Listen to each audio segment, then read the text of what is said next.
बिस्मिल्लाहिर्रहमानिर्रहीम। अस्सलाम वालेकुम। मैं हूं बिलाल अहमद। उम्मीद है आप सब खैरियत से होंगे। चलो जी, जुनैरा महम का चैनल बंद हो गया है। सिंध हाई कोर्ट ने जुमे को समाअत की थी और अब ये फैसला जो कि इस वक्त मेरे पास मौजूद है और मैं आपको पढ़कर और जो इसकी तफसीलात हैं वो बताऊंगा। और मैं तलाश कर रहा हूं वो अल्फाज, वो लाइन, वो सतर, वो पैराग्राफ जहां जुनैरा महम का नाम, जुनैरा महम के चैनल का नाम, जुज वक्ती या कुल वक्ती बंद करने का जिक्र कौन सी लाइन, कौन सी सतर और कौन से पैराग्राफ में है। चलें जी, ऐन मुमकिन है आप कहें कि कहां से पढ़कर बता रहा हूं, तो इसको कम्युनिटी पोस्ट भी कर देता हूं ताकि पूरा ऑर्डर आप पढ़ें। और वो यूट्यूबर जो गुज़िश्ता 5 से 6 महीने से मुसलसल जानबूझकर रियासत पाकिस्तान फिफ्थ जनरेशन वॉर के अंदर इंडियंस को जो शामिल कर रहे हैं ज़हीर केस में, उनकी इन्वॉल्वमेंट करते हुए जो इस केस में गवाहान हैं उनकी लोकेशंस को शेयर कर रहे हैं, उनको 2 नंबर तरीके से वादा माफ गवाह बनाकर असाइलम की जो ऑफर्स उनको की गई हैं, वो गंदे किस्म के जो यूट्यूबर्स हैं जो आपको बता रहे थे। मेरा ख्याल है कि जब ये आप कम्युनिटी पोस्ट के ऊपर इसको पढ़ेंगे, देखेंगे, सुनेंगे और इस वीडियो की तफसीलात, तो आपको उनके जो चेहरों की गलाजत है वो मजीद आया होती दिखाई देगी।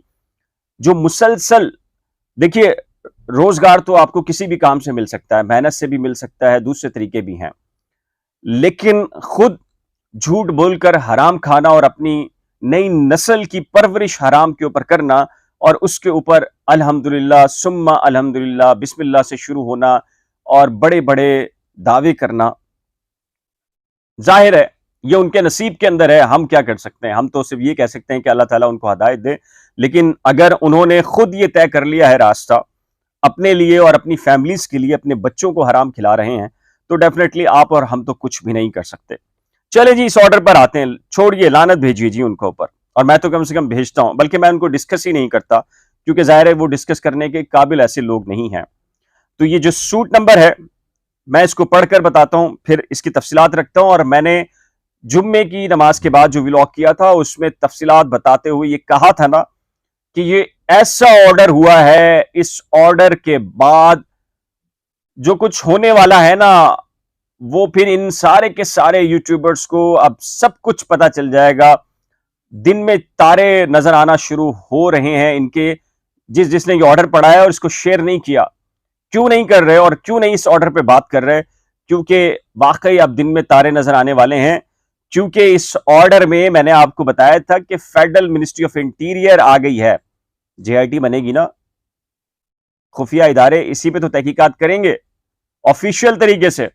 अब पता चलेगा आपको कि आपने जो इतना कमाया है ना झूठ बोल बोलकर, तो और लोगों को गुमराह कर कर, और फिर इंडियंस का सहारा लिया, इंडियंस को बिठाया अपने प्लेटफॉर्म के ऊपर, उनसे रियासत पाकिस्तान फौज अदलिया के खिलाफ बयानबाजियां दिलवाई।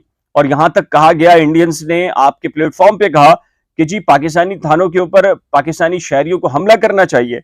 और वो सारा रिकॉर्ड के ऊपर है, एक एक चीज किस किसने कही है सब रिकॉर्ड के ऊपर है। चले जी, छोड़िए जी। सूट नंबर है 1124/2022, 11/24/2022। जस्टिस फैसल कमाल आलम साहब ने इसकी समाअत की। अहमद अली हसन है, अहमद अली हुसैन है advocate for petitioner, defendant number 1। अच्छा जी, अब्दुल्ला निजामानी है advocate for the defendant number 3। Bilal Ahmed की तरफ से अब्दुल्ला निजामानी थे। उस्मान फारूक एडवोकेट हैं जी डिफेंडेंट नंबर 4 की तरफ से, मियां आसिफ साहब की जानिब से पेश हुए। अली अकबर सहेतो हैं deputy director law for defendant number 8 से। अच्छा जी, प्लेंटिफ के जो वकील हैं अहमद अली हुसैन, इन्होंने अदालत को यह बताया कि अदालत ने जो पहला ऑर्डर जारी किया था, रिस्ट्रेनिंग ऑर्डर, उस पे जो पीटीए है, पाकिस्तान टेलीकम्युनिकेशन अथॉरिटी, वो मौसर तरीके से कार्रवाई नहीं कर रही, जिस पर अदालत ने उनका यह बयान रिकॉर्ड किया। और जो अली अकबर सहेतो साहब हैं डिप्टी डायरेक्टर लॉ, उन्होंने यह बताया कि हमने पेज नंबर पर 193 पर एक रिपोर्ट है जो हमने सबमिट कर दी है। अदालत ने कहा कि उस रिपोर्ट के मुताबिक अदालत मुतमईन नहीं हुई और अदालत ने यह कहा कि डिफेंडेंट्स हो या फिर all those who are uploading any material of social media.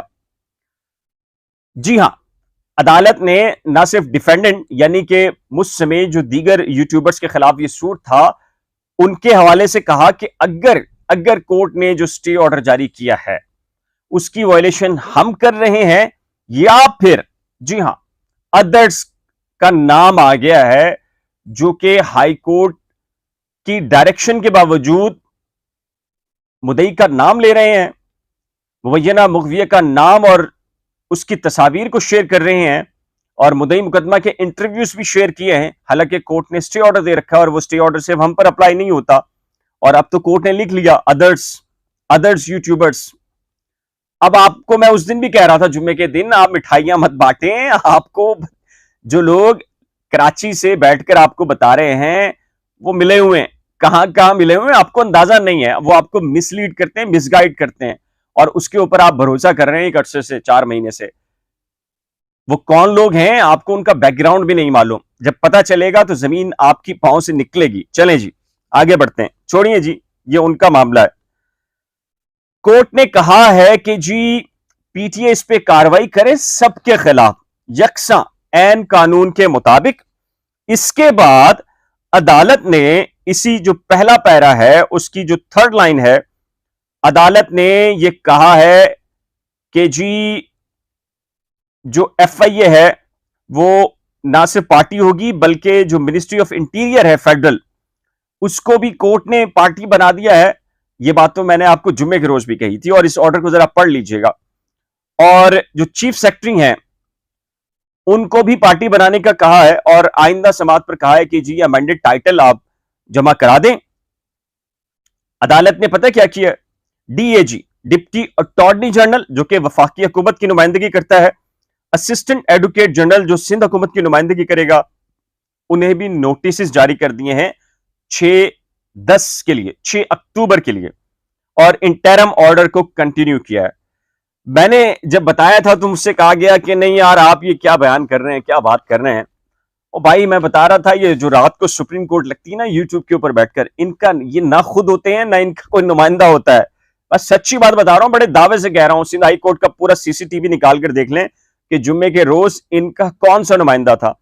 ये पता नहीं कहां से हवाई तौर के ऊपर फायर कर देते हैं, मुंह का फायर करते हैं और उसके बाद जो है वो एक झूठ इनके गले पड़ता है, फिर ये उस झूठ को बचाने के लिए, कवर अप करने के लिए दूसरा झूठ, और ये मुसलसल एक लाइन है।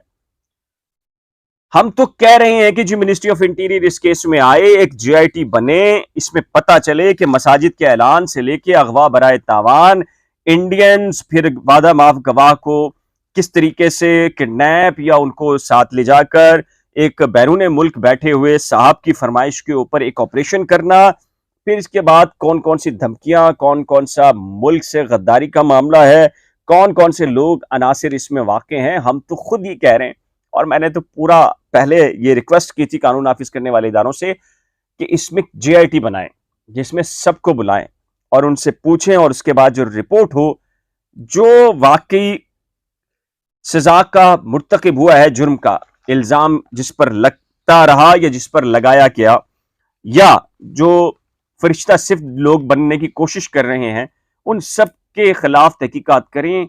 दूध का दूध, पानी का पानी हो जाएगा। जो लोग कसूरवार होंगे, जो मुल्क से गद्दारी के ज़मरे में आते होंगे, जिन्होंने मुल्क दुश्मनी की है, उनका भी पता चल जाएगा।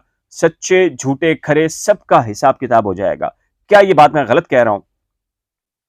क्या ये बात मैं गलत कह रहा हूं? और ये बहुत पहले से कहता चला आ रहा हूं।